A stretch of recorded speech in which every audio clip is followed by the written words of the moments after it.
reenlazamos con Vicente Serrano, le quiero presentar, le pido al equipo que nos grabe, le quiero presentar la entrevista que el periodista y director de Sin Censura, Vicente Serrano, le hizo a la ministra Yasmín Esquivel, una entrevista exclusiva muy interesante aquí en Sin Censura. Veamos y escuchemos.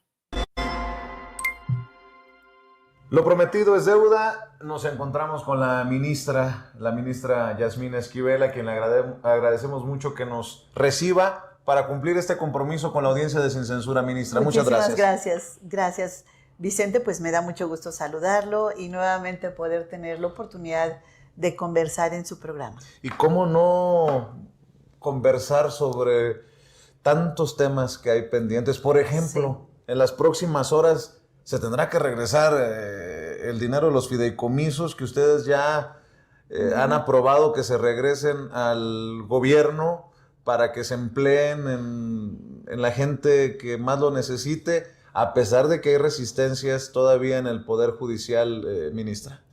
Bueno, la reforma al Poder Judicial de la Federación, que fue publicada el pasado 15 de septiembre de este año, establece en uno de sus artículos que el dinero de los fideicomisos, que asciende a más de 24,000 millones al día de hoy, debe ser regresado a más tardar el 15 de diciembre de este año a la Tesorería de la Federación. Entonces ya el Pleno de la Corte aprobó por unanimidad que se regresen que se cumpla con la Constitución, que se regresen esos recursos a la Tesorería de la Federación e incluso que la ministra Norma Piña sea la que firme los documentos para efecto de que esos recursos se entreguen inmediatamente a la TESOFE. La pregunta del millón, ministra. Sí. Al momento de estar grabando esta entrevista, no había ocurrido el regreso de los 24,000 millones a la Tesorería de la Federación. ¿Dónde está atorada la situación? En este momento deben estar ya en los trámites, porque no puede pasar del día 15 para que se regresen los recursos. Ahora bien, ¿en qué va a destinar la Tesorería de la Federación los recursos? Eso ya es una determinación que se tomará con las autoridades respectivas, pero el dinero tiene que regresarse. Esos fideicomisos ya no tienen por qué estar siendo un guardadito que anualmente venía desde hace muchos años en el Poder Judicial de la Federación, y son recursos que deben estar ya en la Tesorería de la Federación. ¿Usted sabe si ya firmó Norma Piña? No, todavía no tenemos conocimiento de que estén reintegrados esos recursos en la Tesorería, pero deben estar en los próximos 2 días, a más tardar el 15 de diciembre, y será un tema que platicaremos más adelante. Claro que sí, ministra. Mucho ruido entre los defensores de Norma Piña, la ministra presidenta, generó un comentario de usted, pero creo que muchos lo suscribimos también. Fue un informe de lamentos, de quejas, el de la ministra presidenta, con mucho respeto lo digo, sí. En lugar de ser un informe de resultados. Sí, efectivamente hace unos días fue el informe de las actividades, un informe anual que rinde el presidente de la Corte. Y en el caso de la ministra Norma Piña, pues dio una serie de quejas, una lista de quejas, de lamentaciones, parecía un muro de lamentaciones en donde no informó absolutamente nada de lo que la actividad jurisdiccional y administrativa que se lleva a cabo en la Suprema Corte de Justicia de la Nación, pero sí se dedicó a quejarse del anterior gobierno, a quejarse de una serie de resoluciones que se emitieron en el Pleno de la Corte y a señalar que esas fueron las causas de la reforma al Poder Judicial. A mí me parece que fue, como lo he comentado en algún otro momento, que fue una lista de quejas, de lamentaciones, y no hubo ningún informe de los resultados realmente que se debió haber presentado.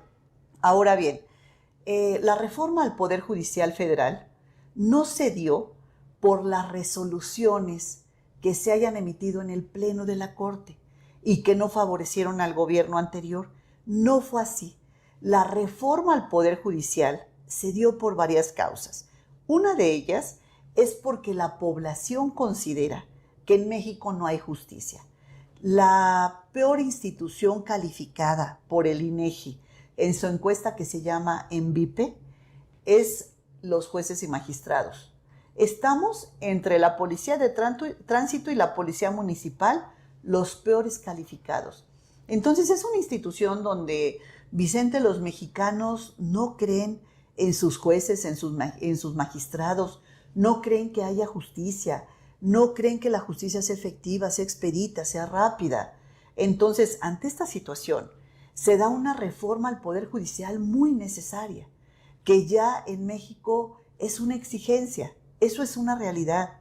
Se da también por el tema de la corrupción que se ha dado dentro del Poder Judicial, por los casos de nepotismo o familiarismo entre los propios juzgados y tribunales. Se da también por el tráfico de influencias.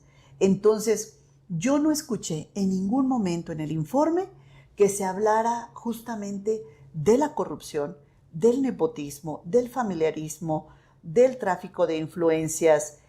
Tampoco escuché que se dijera cuáles fueron los daños que causó el paro por casi 90 días en el año, un paro que se llevó a cabo auspiciado por la presidencia de la Corte e inclusive motivado por la presidencia de la Corte, porque todos recordaremos que incluso manifestó 3 minutos nada más, pero se fue a manifestar a las afueras de la Cámara de Diputados. Marchó. La ministra presidenta marchó y eso me parece, y al posicionarse en la resistencia, me parece que fue una clara evidencia de que estaba ella a favor del paro que se dio en estos días, Vicente.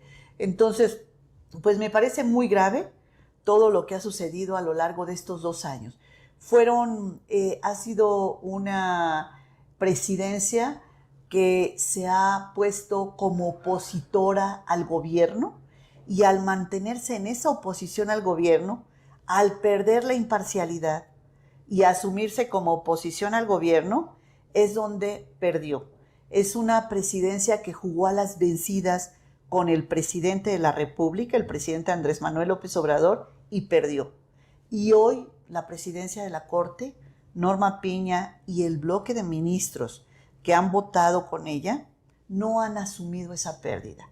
Ha habido una falta de entendimiento político de una realidad nueva. Y esto, Vicente, pues está a todas luces.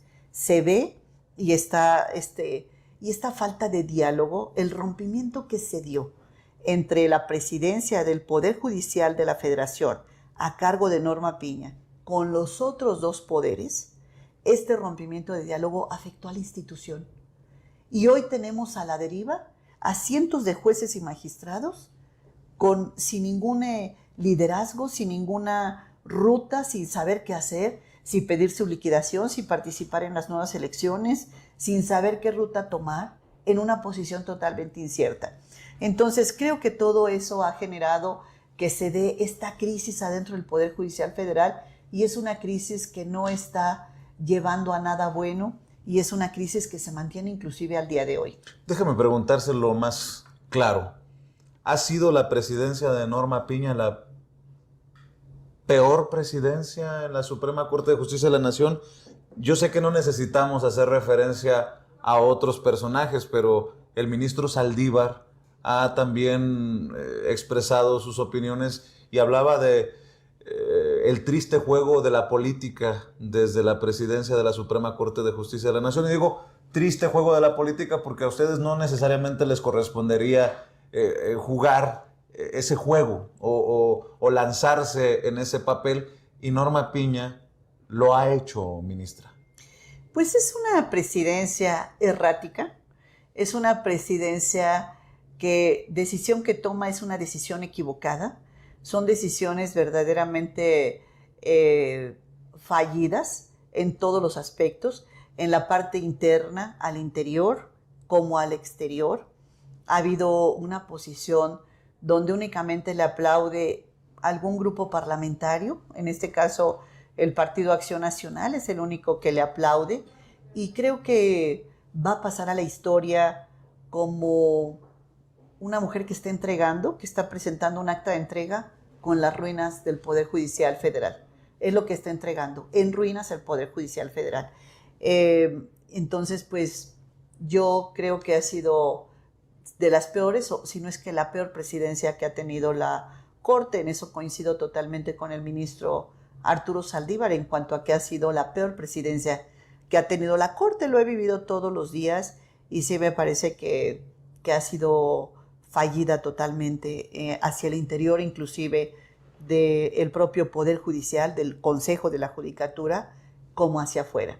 Desde que Norma Piña llegó, lamentablemente creó un bloque en donde se posicionó como opositora al presidente, en donde todo aquello que fueran políticas del presidente las votaron en contra, todas. Y déjeme preguntarle, al crear este bloque del que usted no forma parte, Yasmín Esquivel, ministra, ¿hubo un maltrato hacia usted?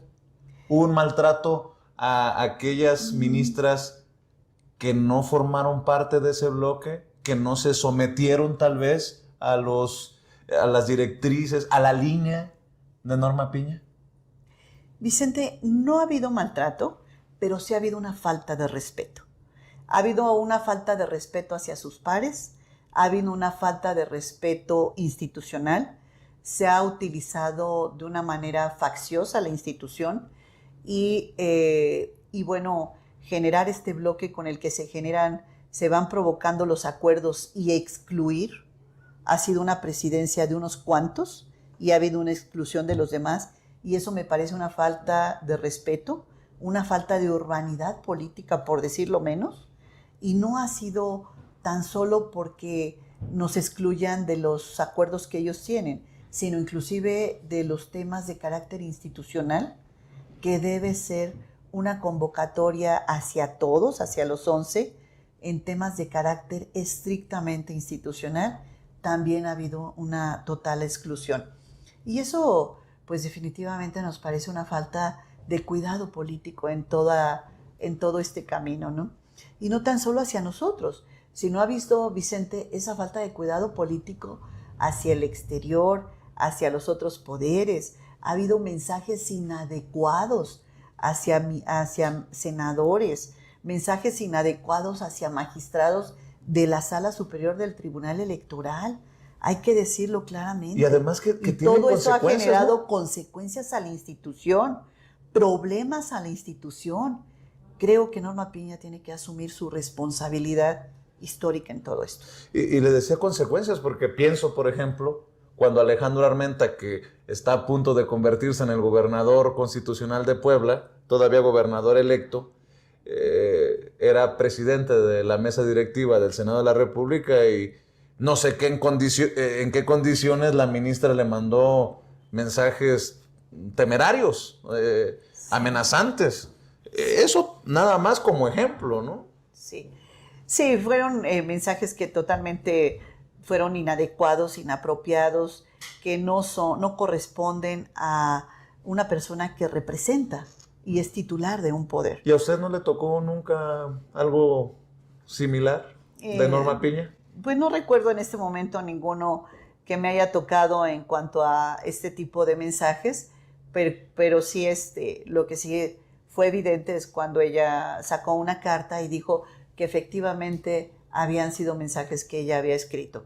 Entonces, pues sí me sorprendieron los mensajes, pero más me sorprendió la carta al siguiente día, la carta que envía al siguiente día, donde dice que sí son los mensajes que ella se había enviado esos mensajes. Bueno, pero no fue tan solo eso, sino también el tema cuando se reúne con el dirigente de un partido político, en donde convoca a los magistrados de la Sala Superior del Tribunal Electoral en pleno proceso electoral. Que uno de sus colegas le presta la mansión, ¿no? Algo por el estilo. Uno de mis compañeros presta la casa donde se reúnen, pero más allá de ello, me parece que pues debió haberse reunido en las instalaciones de la Corte, donde debe ser, citar a los magistrados, pero pues el dirigente del partido político, ¿qué tenía que ver con los magistrados? Y si tiene algo que tratar algún dirigente de algún partido político, pues que vaya a ver a los magistrados a sus oficinas, a sus instalaciones como debe ser, pero no en esas condiciones. Creo que eso también hizo mucho daño a la institución. El presidente de la República, el titular del Ejecutivo, señaló en varias ocasiones en las conferencias mañaneras esta situación irregular donde la conducta no es una conducta ilegal, pero es una conducta inadecuada que no debe darse por parte de la titular en pleno proceso electoral. Recuerdo aquello que decía el presidente, perdón que la interrumpa, hay cosas que son ilegales, hay cosas que son inmorales. Y eso es una de ellas, ¿no? Puede ser que no lo sé, ustedes saben más de leyes obviamente que nosotros, pero que no se haya violado algún reglamento, alguna ley, pero a todas luces, ministra, ahí creo que ya había bases para incluso por dignidad separarse, ¿no? Creo que era el momento en que ella tomara la decisión por el bien de la institución, no por otra razón, no fue así. Sin embargo, se siguió avanzando en esta posición.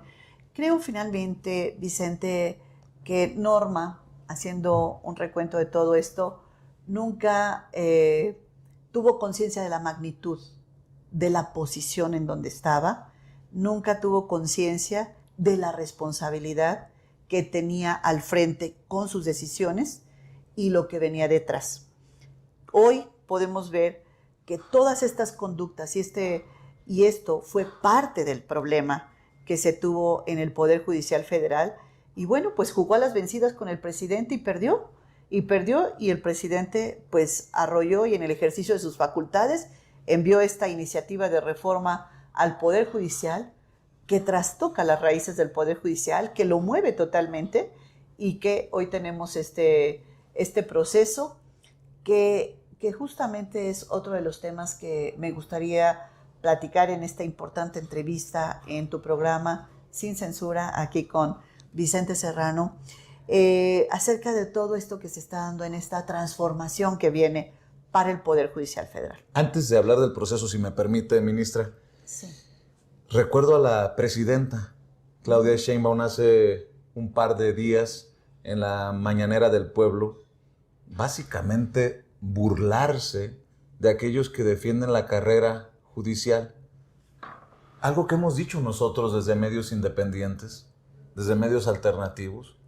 ¿Con qué cara hablan de una carrera judicial si la propia ministra presidenta Norma Piña ha admitido que hay un grave problema de nepotismo en el Poder Judicial? Déjenme hacer una pregunta muy fuerte, ministra. ¿Hay cosas de las que usted se sienta avergonzada de lo que han ido encontrando? Porque creo que nadie se puede sentir orgulloso de un Poder Judicial en donde más del 50% son primos del tío, del hermano, del vecino, perdónenme por lo que voy a decir, de la amante o del amante.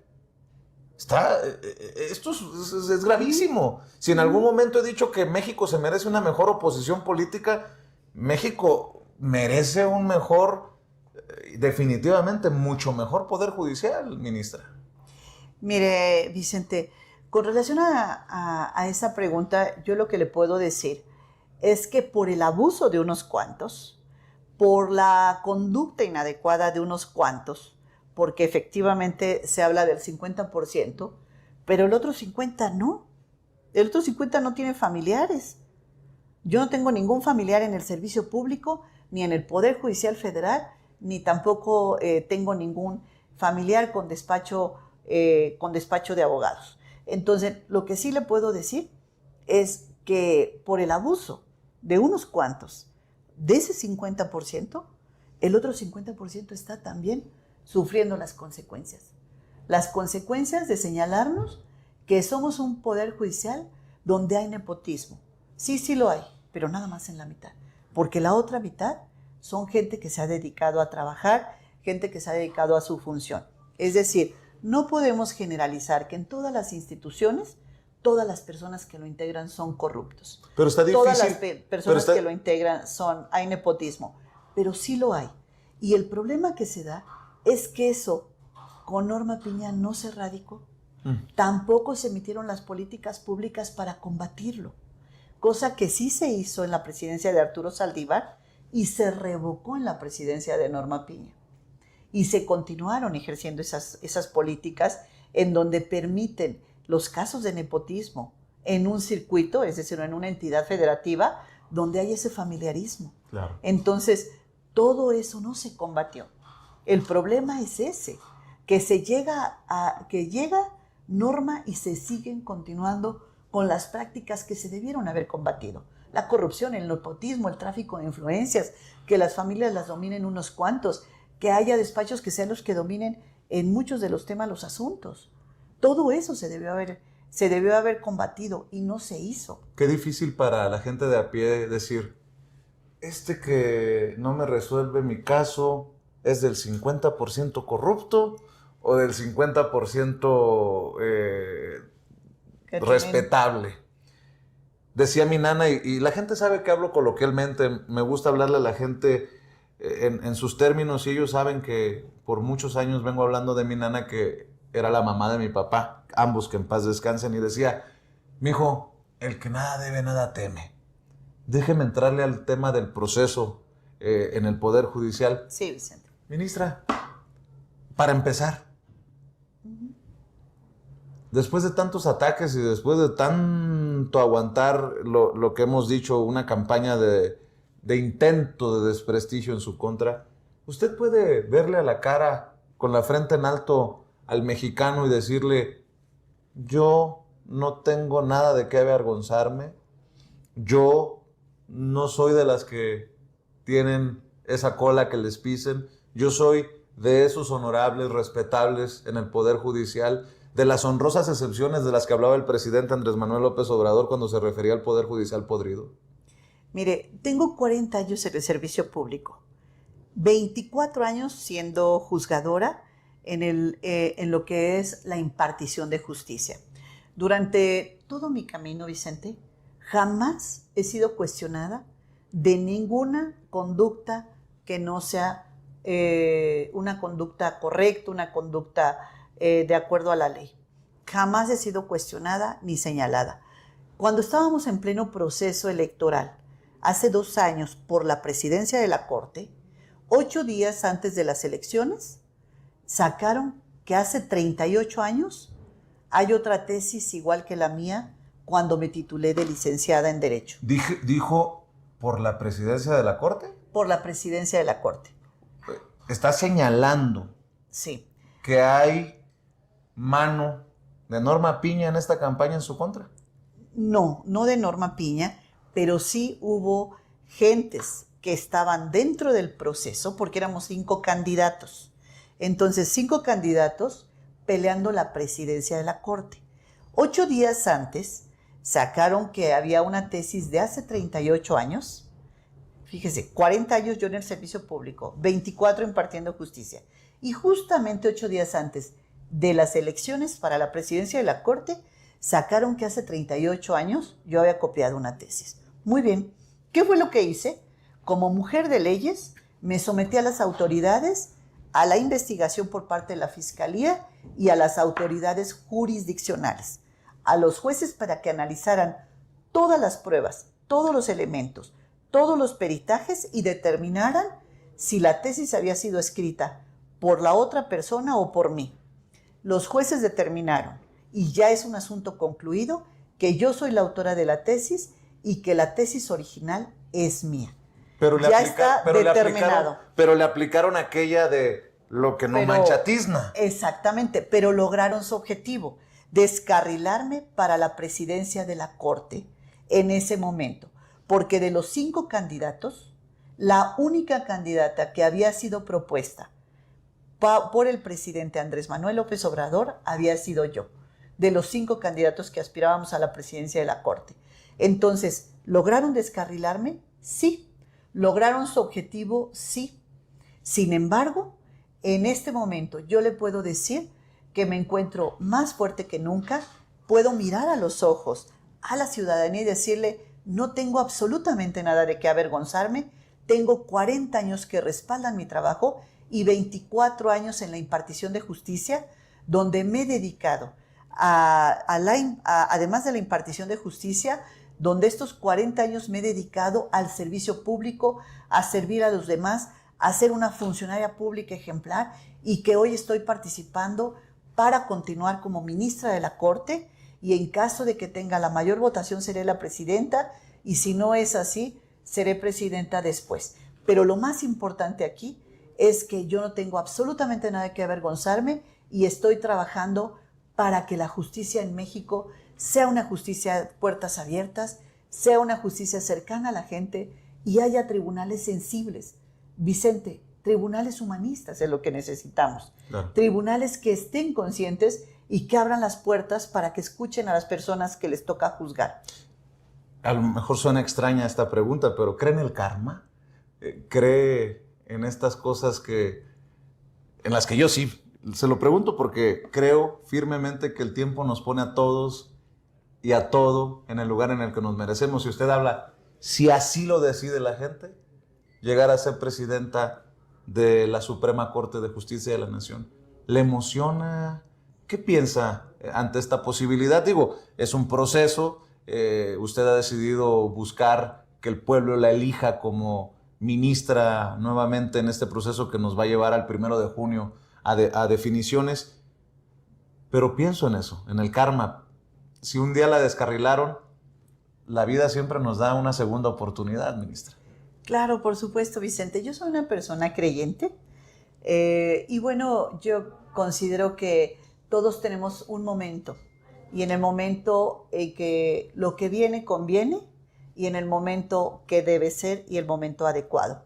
Hoy tengo la posibilidad de participar en este proceso, de poder ver de frente a los mexicanos y decirle a los mexicanos que mi compromiso es con la ciudadanía, con la justicia, con México y porque el sistema de justicia mejore, porque tengamos un sistema de justicia que responda a las necesidades de los mexicanos. Entonces, en eso es donde estoy enfocada, en que todo esto, yo me preparé para ser ministra 24 años. Yo he estado trabajando diariamente para poder ser, no tan solo llegar a ser, sino ser la mejor y ser una buena ministra. Y en eso he estado empeñada todos los días, en que mi trabajo sea un trabajo de excelencia, en que mi trabajo sea un trabajo eficiente, correcto, puntual. E incluso desde que yo llegué he tenido los mejores números que todos los 11 ministros. Y al hablar de los mejores números, estoy hablando de la que no tiene rezago, donde tengo el menor número de asuntos pendientes por desahogar. Por ejemplo, en el año 2024 estoy cerrando con 3 asuntos nada más pendientes de elaborar el proyecto. Es decir, voy exactamente al día y eficientemente. Pero no es un tema de hoy, desde que soy ministra hace casi 6 años a la fecha. No, desde hace 24 años he tratado de tener la mejor estadística, la mayor eficiencia, las mejores resoluciones, las mejores sentencias. Y eso ha sido a base de dedicación, de estudio, de trabajo. Y en eso estoy dedicada totalmente, Vicente, porque quiero que la justicia se transforme, porque quiero que México sea un país de excelencia. Y este proceso que vivimos hoy sea un proceso ejemplar no para nuestro país, sino también internacionalmente. No tenemos precedente, Vicente, en un proceso de elección así. Se van a instalar centros de votación. Esta mañana decía la presidenta del INE que no serán casillas, serán centros de votación y de acuerdo a lo que asignen de recursos al INE para este proceso, será el número de centros de votación que se vayan asignando. Entonces, es un proceso inédito, no hay precedente y creo yo que va a ser un proceso ejemplar. México está al borde de ser un ejemplo para el mundo, con este proceso. Sí, claro. Inclusive si le preguntamos, hay cantidad de gente que sabe que viene la elección de jueces, magistrados y ministros. Hay muchísimas personas en México que ya nos están hablando de la elección que será el domingo 1 de junio de 2025. Entonces, ¿en qué vamos en el proceso en este momento? Cada uno de los 3 poderes, el poder ejecutivo, legislativo, judicial, se creó un comité de evaluación. Estos comités de evaluación que están integrados por 5 abogadas y abogados destacados en la materia jurídica, estos comités de evaluación están en este momento revisando exhaustivamente, cuidadosamente y profesionalmente cada uno de los miles de abogadas y abogados que se inscribieron en este proceso.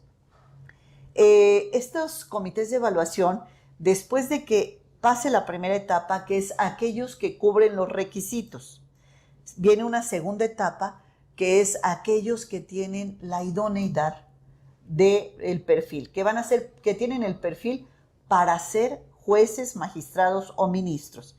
¿Cuál es el perfil?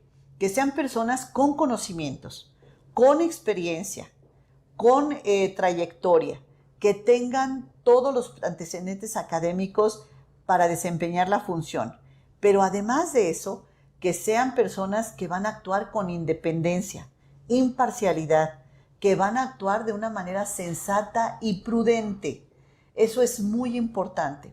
Entonces, en esta segunda etapa, los comités evaluarán la idoneidad de los candidatos. Después viene una tercera etapa que será la insaculación. Es decir, todos aquellos que tienen la idoneidad van a pasar a la insaculación y la insaculación posteriormente determinará quiénes van a la boleta. Ya que tengamos los candidatos, que será como finales de febrero, se determinará quiénes serán los candidatos. El INE le va a asignar un número a cada uno de los candidatos para que pasen a la boleta, y habrá un periodo de campaña en el mes de abril y mayo. Empiezan las campañas el 30 de marzo, abril y mayo serán el periodo de campañas, fundamentalmente serán por redes sociales, y el INE presentará a los mexicanos de una manera fácil cómo se llevará a cabo la votación, las 6 boletas que se van a entregar, la boleta para jueces, magistrados, ministros, magistrados del Tribunal de Disciplina Judicial y 2 boletas más para magistrados electorales. El INE facilitará a los mexicanos dónde estará su centro de votación, quiénes son sus candidatos, de una manera fácil, sencilla, a través de los espacios oficiales de radio y televisión y a través también de las redes sociales y los instrumentos digitales que tenemos hoy a nuestro alcance. Y ahí es donde se define todo el 1 de junio del próximo año. Exactamente.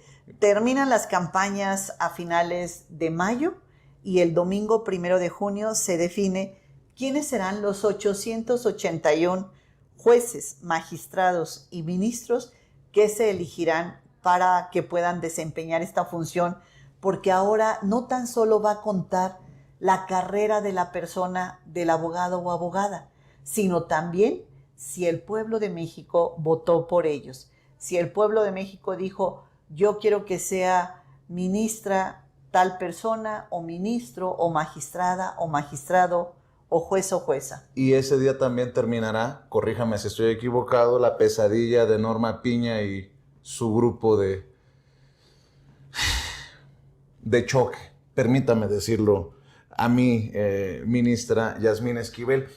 Sé que tiene otros compromisos. 31 de agosto es el último día que la actual integración de la Corte va a mantenerse hasta el día 31 de agosto. Y a partir del 1 de septiembre entra la nueva Corte. Se protestan jueces, magistrados y ministros en el Senado de la República y se integra por parte de... Y bueno, viene la nueva integración de la Corte, los nueve nuevos ministras y ministros a partir del 1 de septiembre. Nueva etapa de la Corte, claro, nueva etapa sí, del Poder Judicial, un Poder Judicial transformado. Ya que menciona usted transformado, transformación, ¿a usted le gusta que le digan ministra de la transformación? Por ahí me he dado cuenta que le mueven en redes la gente este distintivo, ministra de la transformación, y se lo pregunto como anécdota, porque seguramente usted también se ha dado cuenta en redes sociales. Sí, me lo han dicho en algún otro momento mis colaboradores que en algunas redes sociales me han señalado como la ministra de la transformación. Bueno, para mí, por supuesto que yo estoy porque se transforme el Poder Judicial Federal. A mí me da gusto que me llamen ministra de la transformación, pero también si me quieren llamar como siempre me han llamado la ministra Yasmín o la ministra también me gusta. Entonces, cualquiera de las consideraciones que en redes sociales siempre... Y fíjense que yo le voy a decir una cosa. Nosotros, como en mi caso personal, pues yo soy producto de un gran esfuerzo, el que he puesto toda mi vida, pero también soy producto de mis amigos y de mis enemigos. Porque finalmente uno se va construyendo con los amigos y los enemigos. Pues algunos malquerientes por ahí, ¿no? Algunos malquerientes, ¿Hay lista? Vicente, ¿Hay lista? Que llega a ver uno que otro por ahí. ¿Norma Piña al tope? Que usted sabe. No, más allá que eso. Más allá de eso, yo creo que algunos malquerientes que ahí en algún otro medio de estos conservadores llegan a hacer algún comentario incorrecto. ¿Loret? Entonces, nosotros somos producto de nuestros amigos y nuestros enemigos. Amigos como ustedes, Vicente, muchas gracias. Gracias, y por ministra. supuesto, algunos malquerientes a quien también leemos a veces sus críticas. Algunas ocasiones, cuando tengo tiempo. Un par de cositas. Algunos no merecen ni el tiempo. Así es. Ministra, un par de cositas para cerrar porque sé que tiene otros compromisos. Le han preguntado, no sé si se lo han preguntado, aquí no, en Sin Censura, pero se lo voy a preguntar. ¿Qué opinión le queda de Andrés Manuel López Obrador? ¿Qué opinión tiene de la primera presidenta de México, Claudia Sheinbaum? Del presidente Andrés Manuel López Obrador, es un presidente comprometido con México, es un presidente... ¿Lo veremos en los libros de historia? Absolutamente. Sin duda, de los mejores presidentes que ha tenido México, si no es que el mejor presidente que ha tenido México, es mi concepto. Yo, las veces que conviví con él, vi un hombre comprometido con las causas sociales, vi un hombre comprometido porque termine la discriminación en México, porque terminen las desigualdades sociales, y eso a mí me llenó de orgullo de tener un presidente con ese compromiso social y con esa convicción de transformar las instituciones y las estructuras en México. En el caso de la doctora Claudia Sheinbaum, yo quiero decirle que vimos nosotras las mujeres reflejados en la doctora Claudia Sheinbaum un sueño de nuestras abuelas, nuestras bisabuelas, de mi madre, un sueño de llegar a ver a la primera presidenta de México. Hace algunos años no lo podíamos ni siquiera creer. Bueno, en 1961 no teníamos ni siquiera derecho al voto. Imagínate nada más, Vicente. Cuando estuvo Ermila Galindo en 1917, la dejaron afuera los constituyentes junto con su grupo de seguidoras. Por más que tocaron y patearon la puerta, nunca las dejaron entrar en el constituyente de 1917. Hasta 1961 se nos da el derecho al voto. Entonces, jamás hubiéramos... Entonces, nosotros en Claudia Sheinbaum, las mujeres vemos un sueño realizado.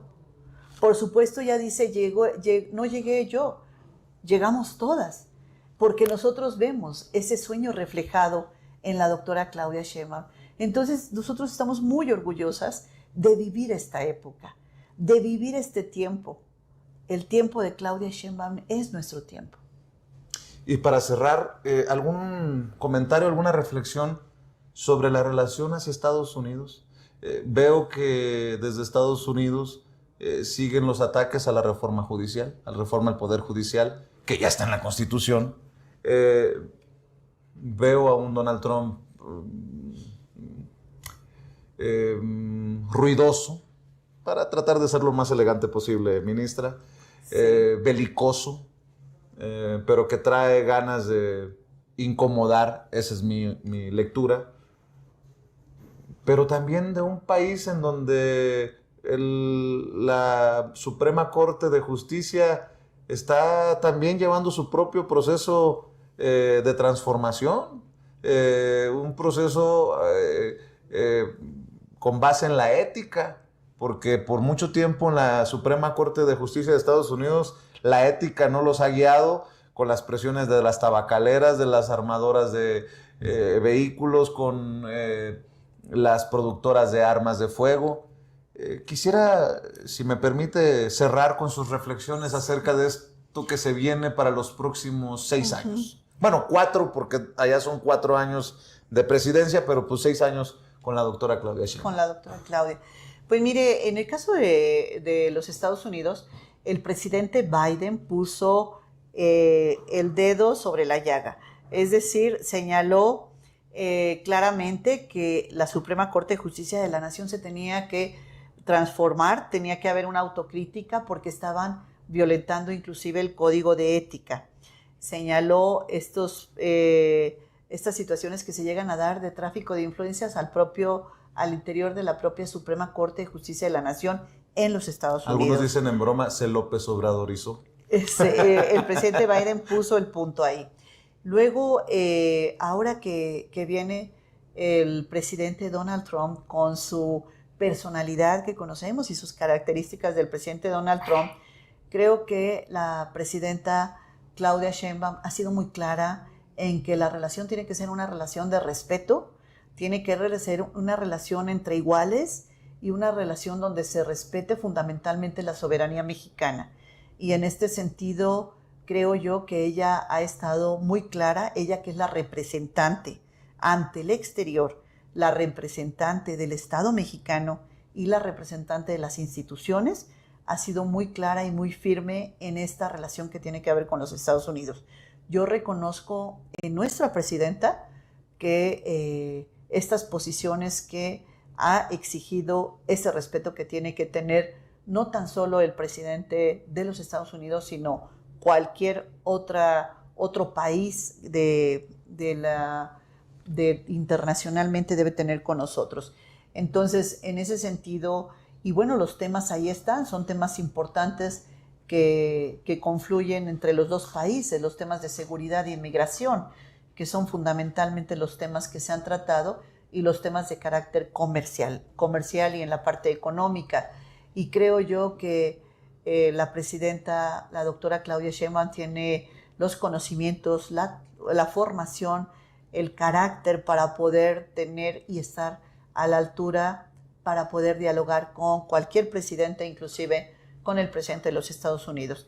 Y en ese sentido creo que debemos estar muy tranquilos los mexicanos. Ella ha exigido respeto y trato entre iguales. Pues ojalá que esta transformación también nos lleve a nunca más, no estoy diciendo que se dé ahora, solamente usted sabrá, nunca más que las presiones extranjeras también tengan un impacto en nuestra Suprema Corte de Justicia en México, porque México es soberano, no es tierra de conquista y nunca más una colonia. Así es. Le agradezco mucho, ministra. Al contrario, Vicente, muy contenta de haber platicado esta tarde contigo y con tu auditorio. Y gracias. Habrá más. Sin duda alguna. Gracias. Muchas gracias, ministra. Muchas gracias, Vicente. La ministra Yasmín Esquivel, generosa, respetuosa de esta audiencia diferente e inteligente, para hablar aquí en Sin Censura, si me permite con mi lema. Como los chayoteros no se atreven, no les interesa, no les conviene porque no van a morder la mano que les da de tragar. La ministra de la Transformación, Yasmín Esquivel, aquí en Sin Censura, mucho que rescatar de esta entrevista. Creo que lo más fuerte que nos comparte la ministra de la Transformación, Yasmín Esquivel, es que efectivamente la ministra presidenta Norma Piña jugó a las vencidas con el presidente López Obrador y perdió. Eso, mire, sin duda, eso es un hecho, ¿no? Ahí quedó más que claro. Se vio finalmente con el informe que dio la ministra que, como bien menciona Yasmín Esquivel, pues se trata de un muro de lamentaciones y se acabó. No presenta ningún tipo de resultado. Y efectivamente entrega en ruinas al Poder Judicial. Qué fuertes declaraciones hace la ministra Yasmín Esquivel sobre Piña. Entrega en ruinas al Poder Judicial. Es de las peores o la peor que ha tenido la Corte. Y esto, señoras y señores, a mí lo único que me provoca es pensar en quien nominó a Piña a convertirse en ministra de la Suprema Corte de Justicia. Otro de los grandes destructores de México, Enrique Peña Nieto. No es que yo le tenga una tierra especial a Enrique Peña Nieto, que me caiga gordo, vaya a saber qué. Pero incluso aún más que Felipe Calderón, que otro tipo de expresidentes, creo que el peor presidente que hemos tenido los mexicanos fue Enrique Peña Nieto, pues definitivamente llevó a México a su destrucción. Terminó de destruir a México, darnos en la absoluta madre, Enrique Peña Nieto. Y él y sus secuaces y la gente que tenía a su alrededor, los Luis Videgaray, por ejemplo, ¿no? Las mentes detrás de este sexenio. Hoy que vemos a un Lavalle Mauri muy cuestionado al estar al centro del gabinete de la gobernadora de Campeche, Laida Sansores, bueno, pues hay que decirlo con todas sus letras, es un Lavalle Mauri que operó durante el sexenio de Enrique Peña Nieto. Y quien floreció en ese sexenio fue precisamente la ministra Norma Piña. Me parece que le da en el clavo la ministra Yasmín Esquivel al decir que es la peor presidenta, o vamos, la peor presidencia que ha existido en la Suprema Corte de Justicia de la Nación, al hablar de cómo es que efectivamente entrega el Poder Judicial en la ruina, destruido, como entregó Enrique Peña Nieto el país, como se lo entregó a Andrés Manuel López Obrador, se lo entregó en ruinas. Y sobre esas ruinas podemos construir como pueblo. Vamos a poder construir como pueblo al Poder Judicial que ya está reformado. Y a partir del próximo año, efectivamente, vamos a poder determinar a nuestros impartidores de justicia. No nos los van a imponer personajes como Enrique Peña Nieto. Vamos a ser nosotros los que lo determinemos. Eso me da a mí mucho gusto. Me dice Elda Zamora, no, Toño, como Calderón no hay peor. Así dicen en mi pueblo. El carnicero de Michoacán destruyó el país. Peña Nieto nomás llegó a mover las llamas. Sí, pero él terminó por destruirlo todo, Peña Nieto. Me parece que fue, en cuanto a destrucción, fue peor la de Peña Nieto, porque no solamente, mire, vamos a ponerlo así. Felipe Calderón, en la opinión de su servidor, efectivamente prendió fuego a México. Y Peña Nieto vendió México en llamas. Así, ¿no? Entonces, pues ahí están los dos.